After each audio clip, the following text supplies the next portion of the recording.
Alors, vous voyez que cette émission est spéciale. Pourquoi est-elle spéciale? En fait, Tête à Clash existe depuis 5 ans et nous fêtons aujourd'hui la 100e. 100e, c'est quand même un événement. C'est pour ça que nous allons avoir 4 plateaux. 4 plateaux avec 6 invités. 6 sont déjà là, tous les autres sont derrière. Et nous aurons donc 4 sujets. Premier sujet, débrief de la présidentielle, évidemment. Deuxième sujet, les législatives, ça va s'enchaîner. Qu'est-ce qui peut se passer? Les accords, les désaccords, on voit que ça bouillonne déjà. Troisième sujet, c'est ce qu'on appelle parfois le 4e tour. La rentrée sera-t-elle chaude? Est-ce qu'on peut voir le retour d'événements sociaux? Ça, ce sera la 3e partie. Et la 4e, je crois que c'est quand même beaucoup de choses vont arriver grâce ou à cause de cette guerre en Ukraine entre la Russie et l'Ukraine. Il va y avoir des conséquences économiques, il y en a déjà, mais il est probable que ça s'amplifiera. Donc on va regarder ce sujet-là, qui sera le 4e. Et dernier sujet. Alors, l'émission est bien spéciale, elle sera diffusée en 2 fois. Une première fois vendredi, une deuxième fois quelques jours plus tard. Je vous le rappellerai pour que vous mettiez ça dans vos agendas. Et comme d'habitude, nous avons le caricaturiste Ignace qui est présent et qui interviendra à la fin de chaque partie avec des dessins qui seront comme d'habitude sanglants pour certains. Et j'en profite pour rendre hommage à un caricaturiste qui vient de nous quitter, que certains connaissent, qui s'appelait Pinatel, or qui a une très longue vie et très belle vie. Il est mort à 92 ans. Et voilà, c'était une manière de signaler ce qui est pour Ignace une sorte de papa dans le métier. C'est lui qui me l'a désigné comme ça, alors j'en profite. Voilà, rendez-vous dans quelques secondes pour le début de cette première partie. À tout de suite. Alors, la première partie, les présidentielles. Emmanuel Macron vient d'être élu. Seul président à être élu en dehors de période de cohabitation. Ma question, c'est qu'est-ce que signifie cette victoire? Et à contrario, bien sûr, que signifie cette défaite pour Marine Le Pen? Voilà, les conséquences sur la vie politique française vont être importantes. On va vivre pendant 5 ans avec ce président. Je me tourne vers vous, Tariq. Qu'est-ce que vous en pensez? J'en pense que ce résultat était prévu et préparé de longue date, je dirais depuis 5 ans. C'est-à-dire qu'on nous avait annoncé, je crois, sauf erreur de ma part, c'est la première fois. Vous avez dit qu'il y avait il n'y a pas eu de précédent. Vous avez dit c'est la première fois qu'un président hors cohabitation est réélu. C'est la première fois que quelqu'un est élu à sa 2e candidature. Enfin bon, là... Mais, sauf erreur de ma part, on savait, peut-être, lorsque Mitterrand a été réélu, par exemple, on savait 1 an à l'avance, peut-être, qu'il risquait d'être réélu. Mais là, depuis 5 ans, on n'a jamais, les études d'opinion n'ont jamais dit autre chose que le duel Le Pen-Macron qui allait être réédité. Curieusement, ce que ne voulaient pas les Français. C'est voilà, exactement. Les Français n'en voulaient pas, mais on a réussi à leur imposer. On a réussi à leur imposer. C'est pas la faute de Macron, puisque après tout, c'est son jeu. C'est la faute surtout d'une opposition qui n'a pas existé. C'est-à-dire pendant 5 ans, on a pu constater quand même, c'était un quinquennat particulièrement heurté, marqué par des violences, marqué par des atteintes aux libertés inédites. Et vous parlez du confinement particulièrement. Je parle des gilets jaunes. Oui. Je parle du confinement. Je parle de la violence contre les gilets jaunes, mais jamais la violence contre les Black Blocs. Je parle en fait, depuis 4 ans, depuis l'affaire Benalla, c'est simple, depuis juillet 2018, la France est en état de violence, de conflit permanent.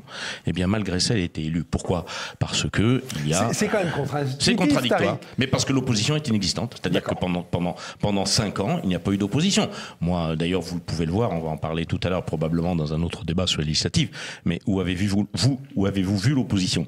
Que ce soit Marine Le Pen avec ses 7 malheureux députés, mais qu'on n'a pas beaucoup entendu. On l'a pas entendu pendant les Gilets jaunes. Quand il y a 7 députés, il n'y a pas de groupe parlementaire. Oui, mais on l'a pas entendu. Donc, il y a difficulté à émerger. Oui, mais il y en a d'autres. Il y a d'autres moyens. Il y a d'autres moyens dans les médias, etc., dans la rue. On va faire circuler la parole. Mais bon, pour très rapidement, voilà, le résultat était attendu, le duel était prévu, et on a tout fait pour qu'on en arrive là. Ok, merci. Fabien Bouglet. Moi, je voudrais donner une note positive. 42% maximum, c'est le meilleur score de la droite nationale. Là, vous parlez de Marine Le Pen. Je parle de Marine Le Pen. Enfin, on va pas faire les tristes piste-cire, comme ça a pu être fait, en disant c'est la 8e fois qu'on perd. Non.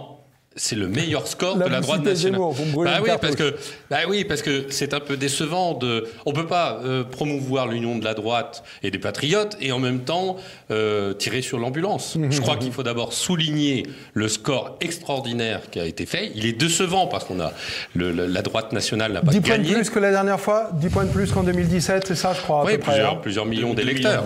Voilà. Ouais. Donc, je crois qu'il faut souligner ça. Après, on a vécu une période avec le Covid où c'était extrêmement difficile de s'exprimer sur tous les thèmes. Ça fait 2-3 ans qu'on ne peut pas s'exprimer. Tout thème confondu, les librairies n'étaient pas ouvertes. C'est très difficile, ça a été très difficile, tout secteur confondu, de s'exprimer. Mais Fabien, c'est la faute de l'air du temps si Marine Le Pen n'a pas gagné?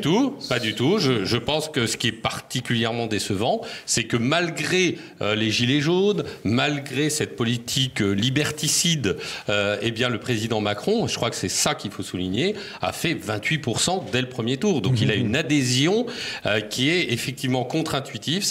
Il a créé cette rupture, et moi qui habite Versailles, qui est très macronisée finalement, 70% au second tour, on voit qu'il a créé cette rupture, et je vais régulièrement dans le monde rural ou littoral, il a créé une véritable rupture sociologique entre le milieu rural, persécuté, qui subit toutes les nuisances de la société. La France des villes, la France des champs. Et ce qu'on a vu dans la carte électorale. Hein. Et ça, je crois que ça, c'est un élément fort de cette élection présidentielle, c'est que le fossé, et moi qui vais régulièrement, comme je disais, en province, est en train de s'élargir entre la France privilégiée, celle de Macron, et la France des Gilets jaunes, la France rurale, celle de Marine Le Pen. Alors Lou Vialet, je vais vous faire réagir à ce que vient de dire Fabien, parce que si on réfléchit comme ça, il y a la France des champs, la France des villes, c'est pas du tout prédictif d'une victoire prochaine de Marine Le Pen ou de quelqu'un d'autre, puisque la France des villes grossit et la France des champs se dépeuple, même si on peut constater un léger renversement de tendance à la suite du confinement. Oui, puis je ne suis pas certain que ce soit une bonne recette électorale que d'opposer les populations entre elles. Au contraire, a priori, pour gagner, il faut fédérer de plus en plus. Et ce qu'on a vu, c'est plutôt... Moi, je suis plutôt en désaccord avec ce que vous avez dit et ce que M. Tariq a dit précédemment. Je suis plutôt en accord. Ce qu'on voit, c'est... On ne peut pas se féliciter de 42% avec des gens qui ont voté pour Marine Le Pen sans être d'accord avec elle, des gens qui ont voté aussi pour M. Macron sans être d'accord avec lui, mais il a été efficace, il est réélu, il a plié le jeu, comme on dit. Et a priori, ce qu'on voit, c'est un échec et mat pour la droite nationale. Entre une Marine Le Pen qui, finalement, moins elle disait de choses, plus elle montait dans les sondages. Et quand on l'a entendu parler au débat, je suis désolé, mais c'était catastrophique. C'était un peu moins catastrophique sur l'échelle de l'échec que Marine Le Pen avait établi il y a 5 ans. Elle avait réussi à cranter vers le bas. Et là, elle a remonté quelques points. Elle est un peu meilleure qu'il y a 5 ans, mais c'est tout à fait catastrophique. Je vous trouve peu indulgent. Elle s'est fait ouvrir en deux sur tous les sujets. D'accord. Et a priori, tous ceux qui voulaient la soutenir se sont dit, mais quel est ce flou? Peut-on voter pour elle? On a été sans doute moins déçus qu'il y a 5 ans pour ceux qui la supportaient. Et ce qu'on voit surtout, c'est quoi? C'est qu'en réalité, la droite nationale n'a absolument rien appris de ces échecs de ces 5 dernières années. D'une part, Marine Le Pen a continué à se taire. D'autre part, on a eu M. Éric Zemmour qui est arrivé avec fanfare et trompette en essayant de tirer à vue sur absolument tout le monde, avec un dogmatisme que l'on reprochait à la gauche et au centre il y a encore 10 ans. Et d'ailleurs, c'était pour ça que M. Zemmour avait été salutaire. C'est parce qu'il sortait d'un dogmatisme en essayant de contester cette pensée unique. Et pour en terminer là... Non, c'est pas ça. Ce que je vois, c'est que vous creusiez, plutôt que de dire ce qui n'a pas été fait, qu'est-ce qui aurait dû être fait? Attendez, parce qu'on voit en négatif ce qu'il aurait dû faire en positif. Quand M. Zemmour, justement, après avoir contesté, et on l'a tous salué ces 10 dernières années, contesté cette pensée unique de gauche qui interdisait de parler d'immigration, qui interdisait de parler de sécurité, eh bien, qu'est-ce qu'il a refondé? Un dogmatisme de droite, puisque finalement, on n'a pas le droit de faire des critiques dans ce camp national, on n'a pas le droit d'avoir une nuance près avec ceux qui tiennent un petit peu la dragée haute. Et moi, je pense que les vraies erreurs ont été, alors je suis en accord avec vous de ce point de vue-là, mais ont été finalement de verser dans le conspirationnisme anti-vax, de verser dans la traîtrise pro-Poutine et aussi de considérer qu'il n'y avait pas à travailler puisque finalement les sujets d'immigration et de sécurité étaient déjà préemptés par la droite, mais sans travailler sur ces sujets. Moi, je me souviens très bien du programme de Marine Le Pen et d'Éric Zemmour qui consistait à taper sur la table et de dire « je renverrai ces immigrés chez eux ». Eh bien, ça ne se passe pas comme ça. Il y a une géopolitique. Quand les États du Maghreb refusent leurs migrants, taper sur la table, ça ne sert absolument à rien. Autant pisser dans un violon. Waouh. Ok, allez, Laurent Arthur Duplessis. Je voudrais souligner une chose, c'est qu'au-delà des personnalités, de leurs insuffisances ou de leurs excès caricaturaux, etc., Il y a effectivement, comme ça a été souligné tout à l'heure, une inexorable montée du vote national patriotique. Et la tendance lourde se manifeste inexorablement. Or, si l'on considère qu'on va vers une période économique de plus en plus catastrophique, avec une stagflation, c'est-à-dire une inflation et une diminution de la croissance qui s'établissent pas simplement au niveau français, mais au niveau mondial. Oui, à la japonaise étendue à la japonaise, tout le globe. exactement. Franck, vous avez raison. À la japonaise, une stagflation de plus en plus incontrôlable, malgré des tentatives des banques centrales parfois de hausser un petit peu les taux d'intérêt, mais en fait, évidemment, ils anémient l'économie en même temps, ces taux d'intérêt qui s'élèvent. Et avec une crise ukrainienne qui accélère ce phénomène-là, inflationniste sur les matières premières, le blé, etc., et avec un Covid en Chine qui est en train actuellement de paralyser la production de semi-conducteurs et autres éléments essentiels dans la ville de Shenzhen, de Shanghai et celle de Shanghai, etc. Ouais, on parle même d'un confinement de Pékin prochain. Hein. Oui, et donc, pour une politique de zéro Covid, etc. Du coup, on a toutes les chaînes de valeur mondiales qui sont impactées et qui le seront de plus en plus.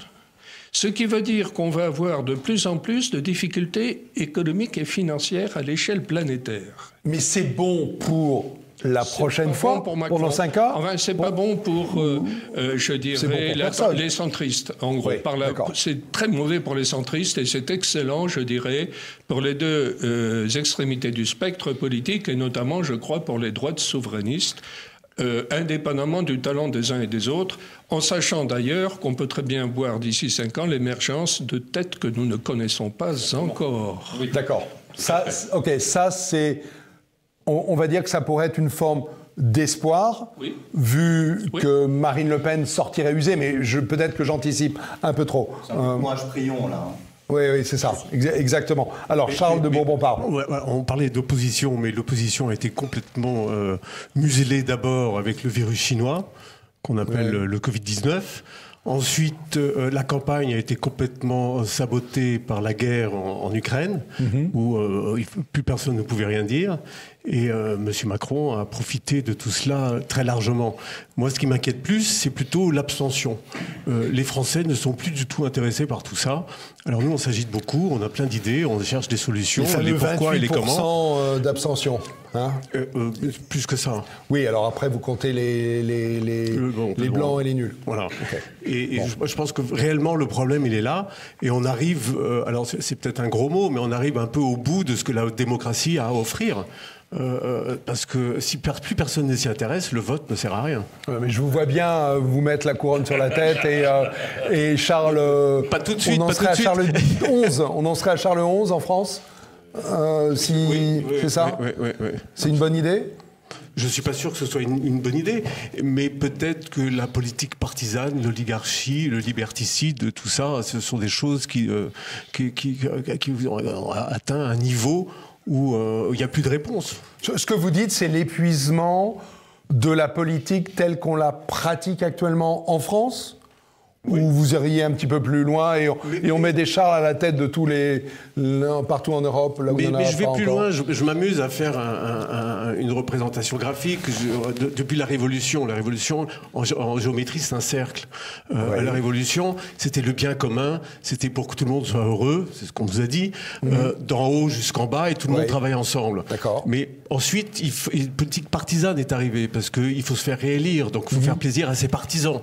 Ensuite, nous avons eu une oligarchie, parce qu'une fois qu'on est bien placé, on le voit aujourd'hui, ce sont toujours les mêmes qui sont à la tête et qui se partagent le pouvoir allègrement, tout en n'étant pas trop sévères les uns avec les autres, parce que de toute façon la roue tourne.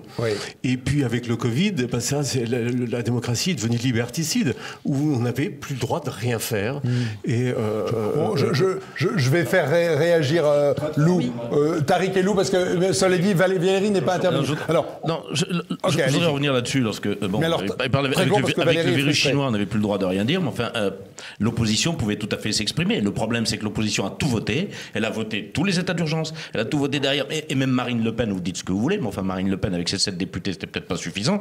Mais enfin, on l'a pas beaucoup entendu non plus. Donc, on n'a jamais fait. La première loi qui a été votée par le Parlement de 2017, ça a été une loi soi-disant contre les fake news, c'est-à-dire on va dire aux journalistes, voilà, vous n'avez pas le droit de dire ceci, vous n'avez pas le droit de dire cela, on va vous surveiller. Vous avez entendu l'opposition s'opposer. Donc comment voulez-vous que les gens aillent voter? L'abstention, elle vient de là aussi, c'est que vous votez pour qui? Vous votez pour une majorité, vous n'en êtes pas content, et vous votez pour une opposition qui ne fait rien. Donc il ne faut pas non plus reprocher aux électeurs de ne pas se reconnaître dans les candidats qu'on leur présente. Je vois Lou qui réagit, mais j'ai l'impression que vous allez dire pas mieux. Non, mais très rapidement, avant que la galanterie m'impose de passer la parole à Valérie, je voudrais juste répondre à monsieur très rapidement, en 2 minutes, en 2 secondes monsieur, plutôt. Monsieur, c'est qui? C'est Laurent Arthur Duplessis? Laurent Arthur Duplessis, okay. Exactement. Je ne pense pas, monsieur, qu'on puisse faire des calculs électoraux positifs, disons enthousiastes, en se disant que plus nous allons nous appauvrir, plus éventuellement le camp national aura de chances d'accéder au pouvoir. Ce n'est pas très enthousiasmant et a priori il faudrait plutôt renouer avec un discours sur la prospérité, la richesse, les technologies qui nous permettent aussi a priori de remonter un petit peu la pente économiquement. Il y a énormément de choses à faire du côté des nouvelles technologies, de la transition énergétique. Je n'entends absolument pas ce discours-là à droite, à l'extrême droite non plus, et il y a un énorme discours à faire. Et le courage prions de dire écoutez, peut-être plus tard y aura-t-il des nouveaux visages qui viendront nous sauver. Ça me semble un petit peu décalé par rapport à la réalité des choses. Okay. C'est tout ce que j'avais à dire sur ce sujet. Laurent et après Valérie. On peut toujours cultiver la pensée magique. Hein, c'est ce que vous venez de faire. C'est vous qui faites ça. Vous venez de dire la pauvreté permettra d'avoir plus d'électeurs de notre côté. Je ne suis pas sûr que ce soit une incitation extrêmement bonne, ni un plan d'avenir. Vous ne pouvez pas présenter l'avenir comme étant plus on est pauvre, plus on vote pour nous. C'est génial. Il faut savoir être réaliste. Il faut savoir être réaliste. Il faut savoir regarder le soleil en face. Et c'est pas par des incantations qu'on va juguler les processus économiques en cours, malgré une robotisation accélérée, malgré des révolutions. L'industrie green tech, c'est quoi? C'est l'incantation? Ça existe? Ça fait 30 ans que l'informatique ne crée pas d'énormes révolutions économiques, de plus-value, etc. Vous plaisantez? Les gains de productivité, ils stagnent depuis 30 ans, je vous signale. Mais je vous signale qu'il y a une déflation technologique que vous ne prenez pas en compte dans vos affirmations. On verra les années qui viennent. Lou, Valérie. Voilà, Valérie Daubigny. Oui, les amis, merci de me laisser la parole. Non, en fait, si on fait ce bilan des élections présidentielles, lorsque je regarde, au-delà de l'immense déception de voir mon pays sombrer et se laisser charmer par des mensonges, si on essaye d'en faire le constat et peut-être repartir dans l'action, sur les plans qui m'intéressent, je regarde le vote Mélenchon, qui, je trouve, devrait nous titiller beaucoup plus, parce que ce vote Mélenchon, il s'est appuyé sur un vote musulman, mais je pense qu'il n'a pas fait le plein de ce côté-là. Le vote de la jeunesse, et cette jeunesse qui n'est pas du tout exempte d'idéal. En fait, elle croit trouver un idéal en Mélenchon. Mais c'est ça qui devrait nous mettre en marche tous, nous faire combattre dans le combat culturel, parce que le monde de la culture vote Mélenchon aussi, et pas et à tous les niveaux, hein, des gens qui sont cultivés, qui sont... Et de quelle manière devrait-on s'inspirer de cette capacité qu'a eu Mélenchon à attirer les jeunes? Eh bien, normalement, le monde de la culture doit être un monde qui, précisément, prend les pas de recul, tire les leçons du passé. Ça n'est pas le cas. Tout cela a été laminé. Toutes les chaînes de transmission, et c'est là qu'il faut que nous soyons actifs, toutes ces chaînes de transmission, elles sont mortes. Et du coup, eh bien, un discours islamo-gauchiste entre comme dans du beurre, fait croire aux jeunes qu'ils ont un vote écolo, alors qu'en fait, ils ont en face d'eux quelqu'un qui a adapté son discours. Moi, je trouve que c'est là qu'il faut que nous agissions. Valérie, là, vous venez de dire, en fait, sans le désigner, le fait que Mélenchon a réussi à avoir 3 discours, on va dire. L'un pour les jeunes autour de l'écologie, et on a vu beaucoup de votes Jadot se transvaser à Mélenchon quelques jours avant, voire le jour même. Il y a effectivement un discours autour de ce qu'on peut qualifier de wokisme et islamo-gauchisme. Et puis, il y a un discours autour de l'État, de cette prise de pouvoir un peu à l'ancienne. Vous connaissez avant. Pour dire, le socle commun, c'est l'anticapitalisme en réalité. Oui, je voudrais ajouter un mot. C'est que lorsqu'on parle de Macron, d'Emmanuel Macron, on dit toujours c'est le en même temps. Oui. Mais en fait, lorsque l'on regarde, et cette élection nous le montre, le en même temps traverse toute la société en fait. Et tous ces jeunes, tous ces gens du monde de la culture qui votent Mélenchon, ils sont à la fois pour la liberté, mais en fait, ils ont tous accepté le masque, la picouse, le pass sanitaire et le confinement. Ils sont libertaires, mais en même temps, ils sont extrêmement conventionnels. Ils sont pour l'écologie, mais jamais pour l'écologie humaine, et avortement, euthanasie, GPA ne leur pose pas de questions. Je pense que c'est là qu'il faut que nous arrivions à ressouder notre société et tous dans tous ces mouvements. Fabien Bouclet. Oui, moi je voudrais revenir parce que j'ai quand même trouvé cette campagne, je suis en désaccord complet avec vous, plutôt formidable, et du côté d'Éric Zemmour et du côté de Marine Le Pen. Ils ont fait vraiment, Éric Zemmour a fait un début de campagne très intéressant.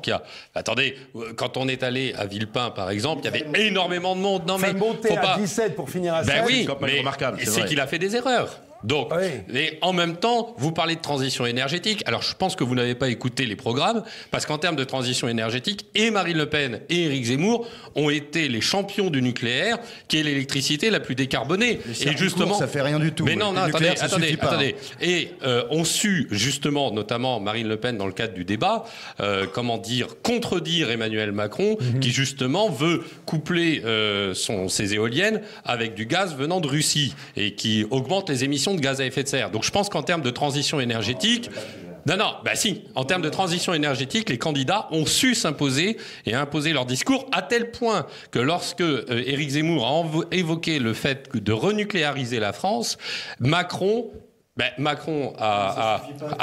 écoutez, ça suffit pas, c'est la clé. C'est quoi le vrai discours? C'est un élément. Vous avez dit qu'on n'avait pas parlé de transition énergétique alors que ça avait été au cœur.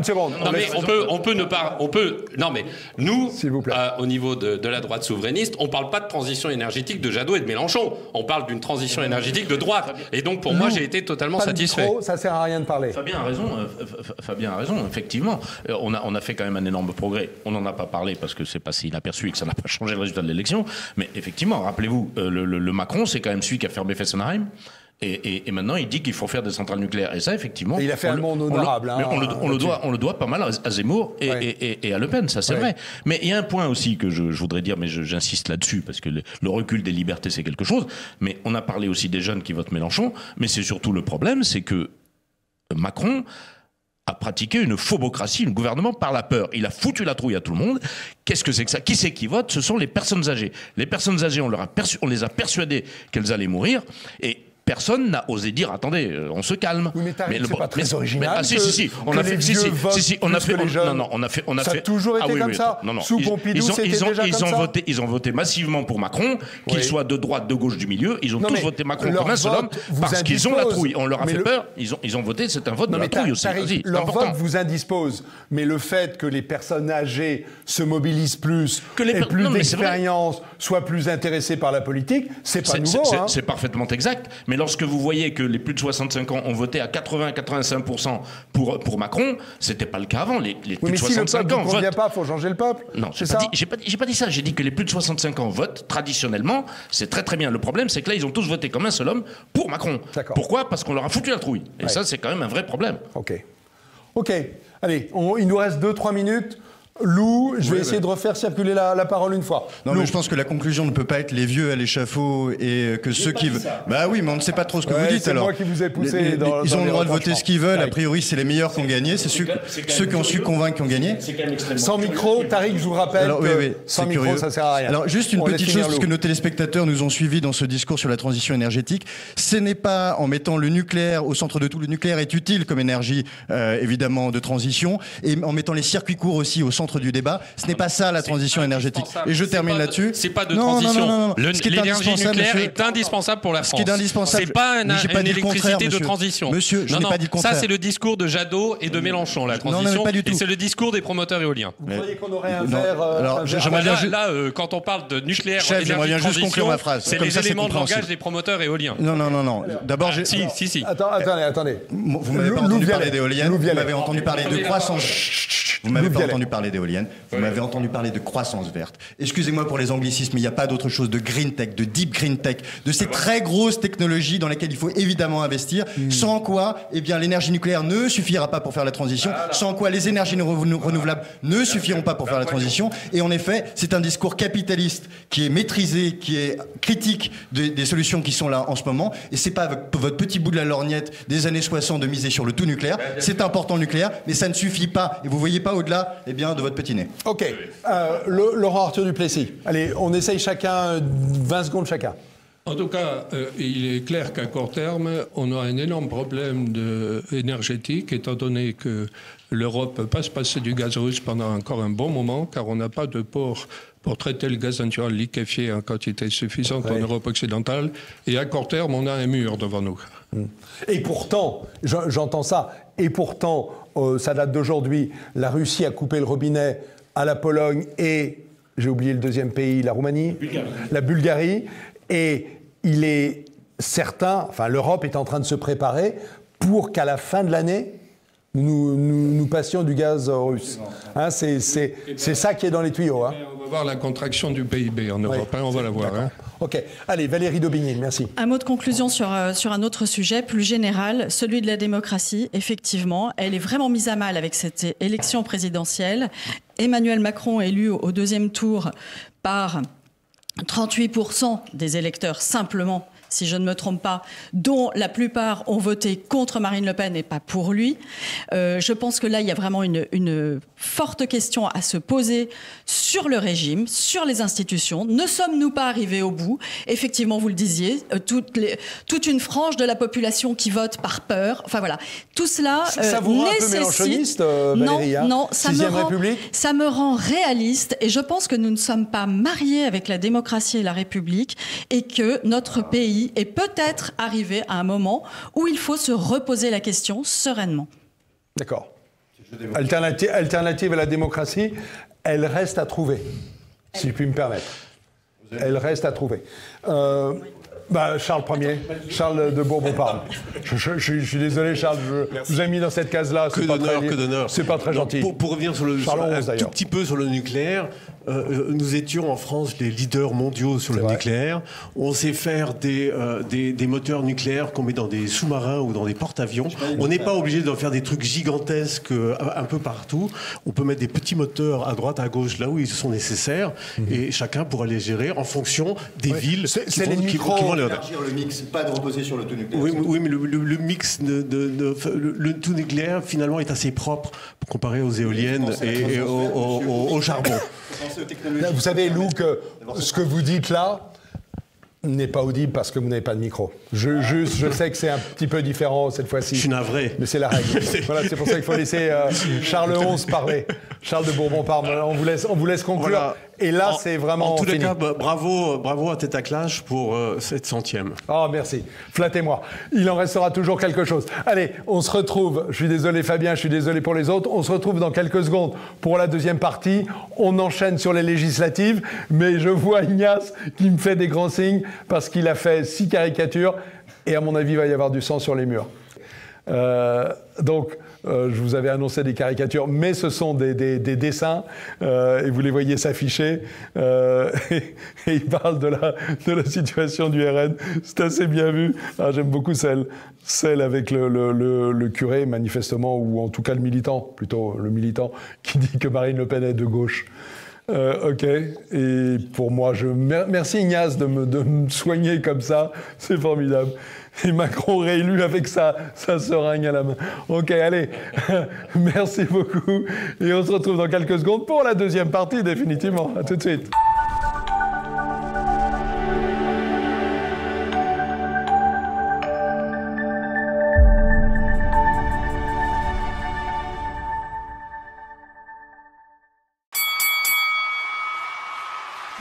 Rebonjour, deuxième partie de ce débat avec 6 nouveaux invités et un sujet qui est les législatives, ce que certains appellent le 3e tour. L'idée, c'est que c'est en train de se préparer, ça bouillonne, on voit que ça va pas vers les accords, en gros. Il risque d'y avoir des camps très éclatés qui vont se présenter. On risque d'avoir une dizaine de candidats dans 577 circonscriptions. Voilà, donc ça va bouger. Et je me tourne vers un homme qui est élu, et qui a été élu de nombreuses fois, Jean-Louis Masson, dans l'Est de la France, et qui connaît bien cette partie-là. Jean-Louis. Eh bien, moi, ce que je voudrais vous dire, c'est que il y a une chose qui me frappe, c'est l'aberration des spéculations journalistiques sur la projection de l'élection présidentielle par rapport aux législatives. C'est une véritable escroquerie parce que on fait semblant de croire que ça va se passer comme la fois d'avant.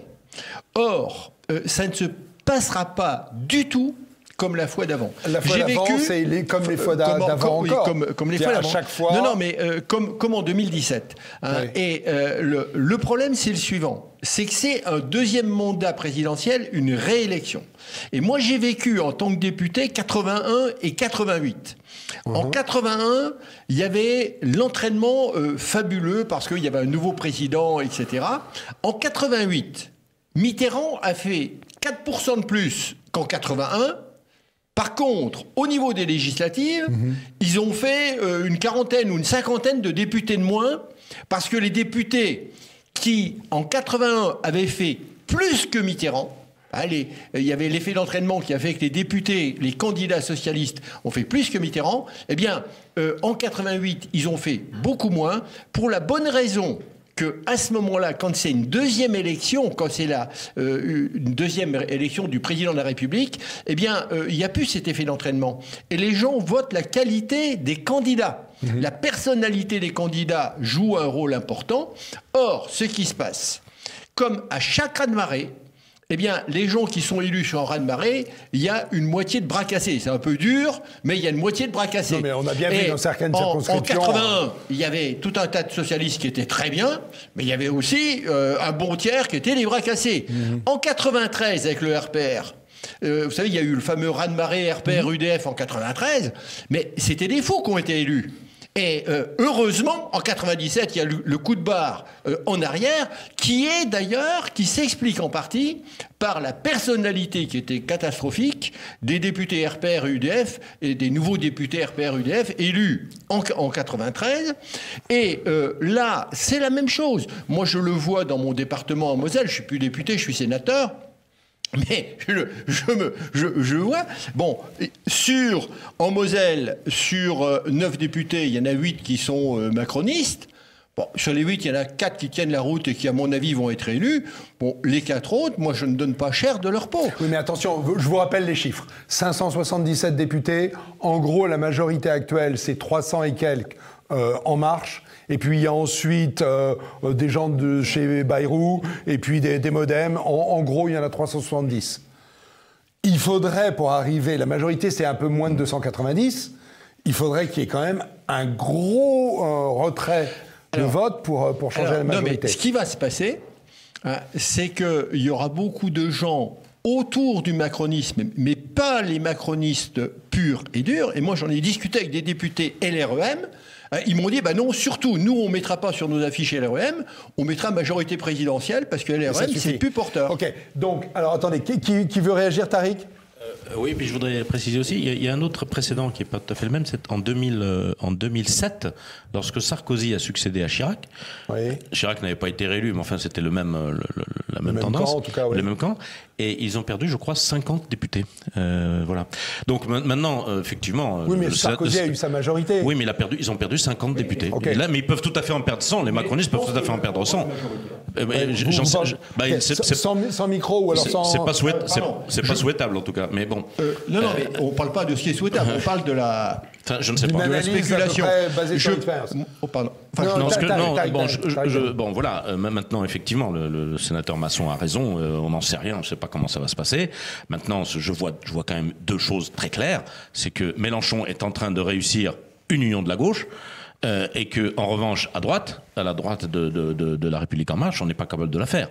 Lorsque vous voyez qu'Éric Zemmour dit qu'il ne veut pas présenter de candidat contre Marine Le Pen, contre Ciotti, contre Dupont-Aignan, Marine Le Pen, Sébastien Chenu dit si Zemmour est candidat, je présente un candidat contre lui. Donc si on commence comme ça, c'est sûr que ça va pas aller. Mais Zemmour, il n'est pas en train de juste de payer la phrase du soir du deuxième tour. Est-ce qu'on fait de la politique là, au lieu d'enterrer la hache de guerre, est-ce qu'on fait alors justement, et ça, c'est quels sont les vrais desseins de Madame Le Pen? Est-ce qu'elle veut gouverner? Est-ce qu'elle veut avoir une majorité? Ou est-ce qu'elle veut continuer à gérer sa boutique comme elle le fait depuis, comme la famille Le Pen le fait depuis 40 ans? C'est ça la question, depuis 50 ans. Ouais. C'est ça la question. Maintenant, si elle ne veut pas de majorité, qu'elle considère qu'elle est assez forte pour avoir un groupe qui lui rapportera de l'argent à son parti et à son groupe, très bien. Mais c'est pas comme ça que je conçois la politique. Donc vous êtes pessimiste sur le fait? Je suis pas très optimiste. Je pense que Mélenchon, lui, il va réussir son union de la gauche. Maintenant, à droite, je vois pas comment. Maintenant, effectivement, comme l'a dit le sénateur Masson tout à l'heure, vu les bras cassés de la REM, je sais pas ce que ça va donner. Bon, maintenant, et une chose qu'il faudrait pas perdre de vue et que les électeurs ne doivent pas perdre de vue, c'est qu'une fois les élections législatives passées, il n'y a plus d'élections pendant 4 ans. Donc, si vous voulez laisser Macron continuer ce qu'il a fait pendant 5 ans en éliminant toute représentation par toute opposition, il n'y aura aucune élection pendant 4 ans, à l'exception des européennes dans 2 ans. Vous avez raison. En revanche, c'est aussi le dernier mandat de Macron. Donc, et ça aussi, c'est une situation inédite. Il a les mains libres pour faire absolument ce qu'il veut, oui, c'est vrai. Il ne s'est pas comporté en parfait démocrate pendant 5 ans, mais là, effectivement, on peut redouter le pire pendant les 5 ans qui viennent. Oui. Ok, mais certains disent que comme il n'aura pas le pouvoir d'après, il n'est pas celui qui va décider des choses très importantes, finalement. Si vous voulez me faire dire que je ne donne pas cher de la paix civile, effectivement, on a vu ce qui s'est passé pendant 4 ans, ça ne va pas s'arranger. Ça, c'est le troisième sujet. Romain Guérin. Après, sur Emmanuel Macron, on ne sait pas, et on peut avoir Brigitte 2027. Donc, en fait, ça, on ne sait pas. Mais la transition est toute trouvée, parce que si j'avais dû commencer mon intervention, j'aurais pu dire que Marine Le Pen, c'est un peu la Jeannie Longo et sans victoire, et Raymond Polidor et sans le panache. Mais il se trouve que j'ai trop de respect pour ces grands sportifs pour les comparer. Ça, vous l'avez préparé. Oui, mais voilà, mais j'ai préparé. Mais j'ai préparé parce que je sais que j'allais avoir très peu de temps, donc je vais aller au but. Et puis je pense que la situation est assez grave et on n'a plus le temps de faire des phrases. Donc Louis-Ferdinand Céline disait à juste titre, à force de ne pas parler des choses par élégance, on ne dit rien et on l'a dans le cul. Donc moi, vu que j'ai très peu de temps, je vais le dire, le Rassemblement national pour moi est une escroquerie politique en bande organisée. Pourquoi? C'est qu'il y a beaucoup de personnes depuis très longtemps qui ont un doute, et je pense que ces législatives et son comportement pendant la présidentielle le dit pour 2 raisons. C'est-à-dire qu'on dit que le Front National souffre de 2 choses, c'est le manque de ralliement et ce qu'ils ont appelé le cordon sanitaire. Pour les législatives, qu'est-ce qu'on voit? Quand on leur tend la main, c'est le cas d'Éric Zemmour, elle n'en veut pas, et elle tend la main à des gens qui ne veulent pas d'elle. Et sur le cordon sanitaire lui-même, Éric Zemmour est venu... Parce que Éric Zemmour, comme un autre, nous, et ce qui nous manquait, c'était une offre politique. Éric Zemmour n'est pas venu là pour diviser. Il est venu là pour diversifier l'offre politique. Parce que nous, si on estime qu'on est c'est raté. Non. Romain, c'est raté. Non, c'est pas raté. Parce que il se trouve qu'on ne veut pas.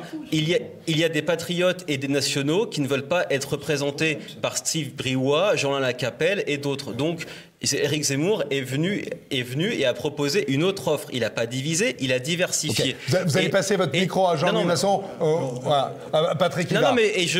Je termine sur le cordon. Vous aurez la parole à nouveau. Et je termine juste sur le cordon sanitaire parce que je voulais dire pourquoi j'ai dit ça sur le Front National. C'est sur elle ne tend pas la main à ceux qui ont appelé à voter pour elle et elle tend la main à ceux qui ne veulent pas d'elle à gauche, patriote qui n'existe pas. Vous êtes en train de rendre dingue. Mais c'est très bien. Mais le cordon sanitaire, alors que Éric Zemmour est venu pour dire que le cordon sanitaire n'existait plus, etc. Qu'est-ce qu'a fait Marine Le Pen? Elle l'a remis quand elle s'est permis de dire qu'il y avait des nazis autour d'Éric Zemmour. Enfin, la fille quoi, du détail qui dit que Éric Zemmour est entouré de nazis, avouez que c'est quand même savoureux. Donc, elle remet le cordon sanitaire. Donc, pour moi, il faut acter que le Front National est un ennemi prioritaire, en fait, pour la droite nationale. Ok, alors, Patrick Ivard, Jean-Louis Masson, j'ai vu Chevrier, j'ai vu Baird tressauter sur leur fauteuil. Allez, on y va. Bien, merci de me donner l'occasion de réagir, parce que bien évidemment, je ne suis pas du tout d'accord avec Romain, ça va de soi. Je me demande d'ailleurs où vous étiez quand moi je collais des affiches en territoire apache à Bagneux, dans les Hauts-de-Seine. Non, je crois pas. Et quand je distribuais les tracts à Malakoff et qu'il y avait des extrêmes gauches qui étaient en face. Marine Le Pen, on peut en dire beaucoup de mal, mais je ne pense pas que vous puissiez dire qu'elle est l'ennemi national. Je crois que c'est quelqu'un qui a relevé le drapeau quand il était par terre, et ça, je crois qu'il faut lui rendre hommage. Quand tout le monde chantait l'hymne à la joie et se promenait derrière un drapeau de l'Union européenne, c'était la seule à chanter la Marseillaise et à brandir l'étendard tricolore. Et ça, je crois qu'il faut le dire, et je crois qu'il faut la remercier pour tout ça. Est-ce que c'est suffisant, j'entends bien, est-ce que c'est suffisant pour les législatives? Alors, on a 3 blocs en France. On va dire extrême droite, extrême gauche, je sais que personne n'est d'accord avec ces appellations, et l'extrême centre. Est-ce qu'il y a une chance, avec la mécanique des triangulaires, je sais que certains ont quelque chose à dire, est-ce qu'il y a une chance pour qu'il y ait une majorité Rassemblement National? Alors déjà, il ne faut pas se tromper de mots, parce que, vous voyez, moi je ne parle pas votre langage. Vous parlez de droite et d'extrême droite. Moi, je ne me reconnais absolument pas dans l'extrême de Pécresse. Hein, ça, je suis désolé. En ce qui concerne le nouveau clivage auquel nous avons à faire face aujourd'hui, c'est pas du tout un clivage gauche-droite. Je veux dire, l'Union soviétique, elle n'existe plus. C'est fini le communisme. Roussel, il fait péniblement 2%, un truc de ce genre. Le clivage, il est plus gauche-droite. Il est maintenant entre les mondialistes et les patriotes. Le candidat mondialiste, malheureusement, a gagné cette élection, c'est Macron. Il est mondialiste. Lui, la France, pour lui, c'est fini. Le candidat qui avait en face de Macron au 2e tour, c'était Marine Le Pen. C'était une patriote. C'est elle qui défend la France, qui défend les idées patriotiques, les idées bleu-blanc-rouge. Et je crois que ce sont des idées qui sont en train de monter, malgré tout le mal qu'on peut dire du camp patriotique, malgré la pression des médias, malgré la pression de tout ce qui est intelligentsia en France. Dans l'appareil du Rassemblement National, vous qui êtes dans l'appareil du Rassemblement National, il y a plus d'atomes crochus ou de possibilités de s'entendre avec Mélenchon? Non, absolument pas. Mélenchon, c'est un mariage entre Che Guevara et Mahomet, quoi. Je veux dire, s'il a l'extrême gauche romantique d'un côté, et puis il a les banlieues islamisées de l'autre. Oui, donc Mélenchon, c'est hors de question. Maintenant, on peut très bien s'entendre, et on s'entend très bien avec les gens qui votent Zemmour. Sur le terrain, on s'entend avec eux. Maintenant, on ne peut pas supporter quand même qu'on ait quelqu'un comme Zemmour, que j'ai bien aimé quand il était journaliste. On ne peut pas supporter qu'il passe toute la campagne électorale en disant Marine Le Pen, elle est mauvaise, et puis vous allez voir ce que vous allez voir. Je suis désolé, mais il a fait 23%. Alors que Zemmour a fait 7%, c'est toute la différence. 7%, c'est quand même plus proche de la barre fatidique des 5% que de la qualification de deuxième tour. 23%, tout ça c'est très bien, 23%, mais pourquoi entre les deux tours elle s'est comportée exactement comme il y a 5 ans, au lieu de parler aux électeurs de Fillon, elle s'est adressée aux électeurs de Mélenchon. Elle rebelote cette fois-ci, et non seulement elle fait la même chose avec Zemmour, mais elle dit je veux pas m'allier avec Zemmour. C'est elle qui a refusé des meetings communs, c'est elle qui a refusé une campagne commune entre les deux tours. C'est pas voilà, donc moi je veux bien tout ce qu'on veut, je veux bien elle a peut-être raison. Bah oui, mais voilà, le résultat. Si elle veut perdre des voix, elle prend Zemmour avec elle. Ok. C'est nuisible ce type. Chevrier, Baird. S'il vous plaît. Non, mais Zemmour Romain Guérin, je vous rappelle un principe. C'est quand on n'a pas le micro, à l'image. C'est comme un poisson dans un aquarium. Allez, Chevrier. Je voudrais revenir justement sur ces propos contre Zemmour, finalement, comme quoi il pourrait être nuisible à la droite, à notre camp national. Moi, ce qui m'a frappé dans ces élections, c'est l'influence des commentateurs à la télévision. Ça, c'est ce qui m'a absolument abasourdi. Et qui sont, me semble-t-il, les relais d'un système. C'est-à-dire que ce système, il voulait absolument avoir Marine Le Pen au 2e tour. Et donc, il fallait absolument que Marine Le Pen n'ait pas de concurrent dans sa sphère. Philippe, vous êtes en train de refaire le premier débat sur la présidentielle. Mais attendez, non, j'y reviens. J'y viens, non. Et donc Zemmour, il fallait le tuer. Il fallait, chaque fois qu'il disait quelque chose qui était un peu borderline, il fallait taper. Et Marine était extraordinaire. comme elle a changé, comme elle est douce, comme elle est calme, on ne la reconnaît plus. Il fallait absolument qu'elle soit là. Et dès qu'elle était là, paf, on tombe dessus et on y va, et hop, et comme avant, et pire qu'avant même, ça. Et on continue là. Donc vous pensez en gros. On continue parce que qu'est-ce que dit Zemmour au législatif? Philippe, Qu'est-ce que dit Zemmour au législatif? Bah dites donc, ça fait 8 fois qu'on essaye de le lire et on n'y arrive pas. Et oh, quelle horreur! Oh, il a tapé sur Marine Le Pen. Attendez, il a juste dit quelque chose de factuel. C'est factuel. Donc arrêtons de taper ou d'écouter ces commentateurs qui ne font qu'essayer de monter les uns contre les autres dans le camp national. C'est ça l'idée. Donc il faut sortir de là. Et donc ce qui me donne très court parce ce qui me donne un truc pour les législatives, c'est que les candidats aux législatives devront faire très attention à ne pas tomber dans ce piège et au contraire de jouer le camp national dans son ensemble et de s'attaquer à la gauche. Voilà, c'est ça qui est très important pour les législatives à mon avis. C'est ça qu'il faut retenir. Ok, François, merci Philippe Chevrier. François Bert. Alors pour faire la transition, pour moi le fait majeur de la présidentielle pour aller au législatif, c'est l'abstention. Je pense que la politique est en train de devenir un sport de riches et on oublie que s'il y a une abstention majeure, c'est que les gens se reconnaissent plus précisément dans le personnel politique. La première leçon pour moi de tout ce qu'on voit, c'est un problème de personnel politique. C'est-à-dire que, j'avais dit ça de manière un peu crue ici, il faut arrêter de mettre des couilles aux idées, il faut mettre des couilles aux gens. Testostéroner le discours, c'est bien pour mobiliser des gens acquis, c'est pas ça qui rallie les gens. Quand les gens ne se sentent pas ralliés, par défaut, ils choisissent au moins les gens qui les comprennent. D'où l'effort de certains d'avoir un discours qui fait qu'ils se rapprochent d'eux. Mais ce n'est pas pour autant qu'ils seront capables de transformer les choses. Hein, notre débat final, c'était un peu Chocoprince et la mère Poulard, si on reste dans les images. Hein. Donc on choisissait l'image Chocoprince pour Macron et la mère Poulard pour Marine. Mais voilà. Okay. Donc en fait, c'est un peu du choix par défaut. Il y a un moment donné où il faut acter la réalité pour faire le lien avec ce qui a été dit, qu'on a un personnel politique qui n'est pas à la hauteur.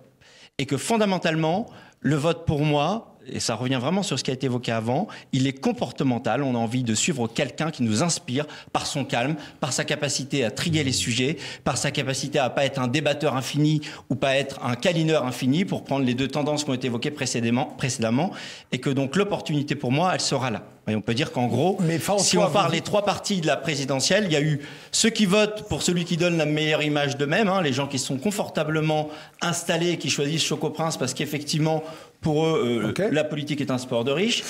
C'est ceux qui vivent bien dans la mondialisation. Voilà. On va dire pour... Il y a ceux qui choisissent, ceux qui les décrivent. Il y a Le Pen Mélenchon parce qu'ils ont l'impression d'être rejoints. Et puis il y a la masse des abstentionnistes qui disent de toute façon, une fois élus, ces gens-là ne gouverneront pas ou mal, et donc de toute façon ça sert à rien. Et donc pour moi, autant voir les choses, j'aimerais réduire les choses à l'action possible. Plutôt que de débattre indéfiniment, je ne suis pas Madame Irma pour savoir ce qui va se passer, quelle est la part qui nous revient? La part qui nous revient, c'est qu'on a deux opportunités. Je suis très d'accord avec ce qu'a dit le sénateur Masson sur le fait que, effectivement, après l'élection de Macron, il y a eu une espèce d'enthousiasme avec il y a eu un engouffrement, que là ça fait 5 ans, qu'il y a eu effectivement beaucoup de problèmes de casting, qu'il y a eu d'énormément de tensions, que beaucoup de gens ont voté Macron par défaut, et que donc il y a une opportunité qui est faite quand même d'un certain nombre de remplacements, parce que ce sera pas, on n'est pas du tout dans la même atmosphère qu'à l'époque. Hein. Il suffit de voir lundi, et je pense que c'était un sentiment général, la France était sous chape de plomb. C'était pas l'enthousiasme. Voilà. Donc ça c'est la première. Dès dimanche soir, on a bien vu. Voilà. Dès dimanche soir. Il y avait de triomphalisme donc à côté. Voilà. La deuxième chose, c'est que chose, c'est que après, il faut, pour moi, l'enjeu, en tout cas, si j'avais un message, parce que mon métier, moi, c'est le comportement, et c'est pas les idées, et qu'il y a trop de politiques qui sont des idéoctones, ils vivent en territoire d'idées. Pour moi, c'est profiter justement des législatives pour faire un bon choix dans le casting politique, de faire des vrais viviers de gens qui tiennent la route, qui ont une épaisseur comportementale, et qu'à défaut, ils aient des équipes qui le fassent. On aurait aimé que dans un certain nombre d'appareils politiques, il y ait un peu plus de conseils en discernement plutôt que de conseils en com qui vivent de minute en minute sur le dernier tweet. Voilà. Ok, très bien. Allez, Jean-Louis Masson, parce que je vous ai vu sursauter à plusieurs fois. Je voudrais quand même dire quelque chose. Je ne suis dans aucun parti, mais je suis clairement de droite, et je considère que Marine Le Pen a fait une excellente campagne. Et Marine Le Pen a fait une campagne pour gagner. et pas pour raconter n'importe quoi et faire la course à l'échalote, à être le plus extrémiste possible. On a eu, avec Zemmour, quelqu'un qui, au contraire, s'est comporté de manière agressive et irresponsable. Pendant tout le premier tour, il a passé son temps à taper sur Marine Le Pen. Bon, moi je veux bien, c'est son droit, c'est un choix de stratégie. Le soir du premier tour, il a flingué à mort Marine Le Pen en disant, qui a pourtant fait un excellent résultat, en disant les gens qui portent votre nom ont perdu 8 fois les élections, sans dire d'ailleurs qu'il avait à côté de lui quelqu'un qui s'appelait Le Pen aussi. Ça, c'est quand même un peu curieux. Il a des trous de mémoire, le pauvre homme. Et le même jour, après avoir craché sur Marine Le Pen, il lui tend la main. Bon, alors moi je vais vous dire une chose. C'est très clair.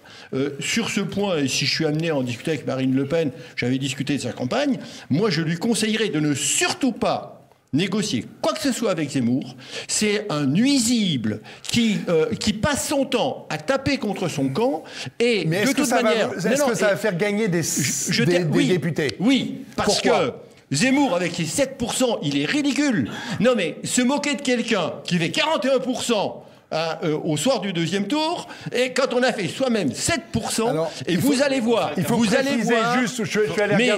allez voir aux prochaines législatives, il va prendre une veste. Ces gens, ils feront pas au total, même pas 5%, et vous verrez, ils seront tous obligés de payer leur campagne électorale. Je suis allé regarder la carte électorale. Zemmour, le vote Zemmour n'est majoritaire que dans 3 circonscriptions. Autrement dit, il y a très peu de chances pour qu'il y ait un seul député. C'est bien le calcul de Madame Le Pen qui se dit je suis suffisamment forte pour arriver au second tour, parce que le second tour, ça va se jouer à 7-8% des inscrits. Là, vous parlez dans législatives. Des triangulaires. Il n'y aura pas de triangulaire. Alors, dites-nous pourquoi vous pensez qu'il n'y aura pas de triangulaire. La dernière fois, il y en a eu une. Il y en a eu une en tout et pour tout, parce qu'il y avait 50% d'abstention au premier tour. Là, vous risquez d'en avoir plus. Et avec la règle, il faut 12,5% des inscrits pour être présent au second tour. C'est-à-dire, si vous avez 50% d'abstention, il faut 25%. Alors, les deux premiers qui n'auront pas les 12,5% non plus seront repêchés. Mais c'est tout. Mais donc, il n'y aura pas de d'accord. Donc, Madame Le Pen considère qu'effectivement, elle est suffisamment forte pour arriver première ou deuxième dans toutes les circonscriptions et qu'elle n'a pas besoin d'aide. Effectivement, c'est son calcul. On a 577 mini-présidentielles. C'est ça que vous dites? Vous appelez ça comme vous voulez. Vous appelez ça comme vous voulez.